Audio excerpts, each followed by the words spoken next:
সুপ্রিয় দর্শক মণ্ডলী, কেমন আছেন আপনারা সবাই? আজকে একটি বিষয় নিয়ে আপনাদের সাথে আলোচনা করার জন্য উপস্থিত হয়েছি।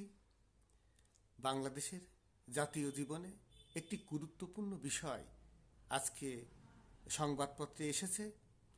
বাংলাদেশের প্রথম আলো পত্রিকায় সেনাবাহিনী প্রধান জেনারেল ওয়াকারুজ্জামান একটি বিষয়ে সাক্ষাৎকার দিয়েছেন। সেখানে তিনি স্পষ্টভাবে উল্লেখ করেছেন যে সেনাবাহিনী বাংলাদেশের রাজনীতিতে কোনো দিন হস্তক্ষেপ করবে না এবং তিনি তার কর্মকালে কোনো দিন সেনাবাহিনীকে হস্তক্ষেপ করতে দেবেন না। এর ফলে একটি বিষয় পরিষ্কার হয়ে গিয়েছে যে বাংলাদেশে রাজনীতিতে সামরিক বাহিনী ক্ষমতা গ্রহণের কোনো সুযোগ নেই। অনেকেই অন্তর্বর্তীকালীন সরকার গঠনের পরে ডক্টর মোহাম্মদ ইউনূসের নেতৃত্বে, যিনি নোবেল প্রাইজ পেয়েছেন এবং সারা বিশ্বে যার একটি প্রবল জনপ্রিয়তা রয়েছে, তারপরেও কিছুটা বিশৃঙ্খলা দেখা দেয় তার ক্ষমতা গ্রহণের পরে আইন শৃঙ্খলা পরিস্থিতির ক্ষেত্রে।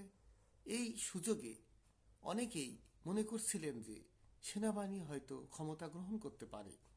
সেই বিষয়টিতে তাদের সেই আশায়, এই কুচক্রী মহল যারা এই আশাটি করেছিলেন, তাদের সেই আশায় আজকে প্রকৃতপক্ষে জল ঢেলে দিয়েছেন। এর ফলে বাংলাদেশের রাজনীতিতে বোঝাই যাচ্ছে যে একটি সুন্দর ভবিষ্যৎ অপেক্ষা করছে এবং আগামী দিনে বাংলাদেশের রাজনীতিতে একটি সুন্দর গ্রহণযোগ্য নির্বাচনের মধ্য দিয়ে বাংলাদেশ গণতান্ত্রিক পথে উত্তরিত হবে, আমরা এই প্রত্যাশা করতে পারি। আজকে এ পর্যন্তই। ধন্যবাদ।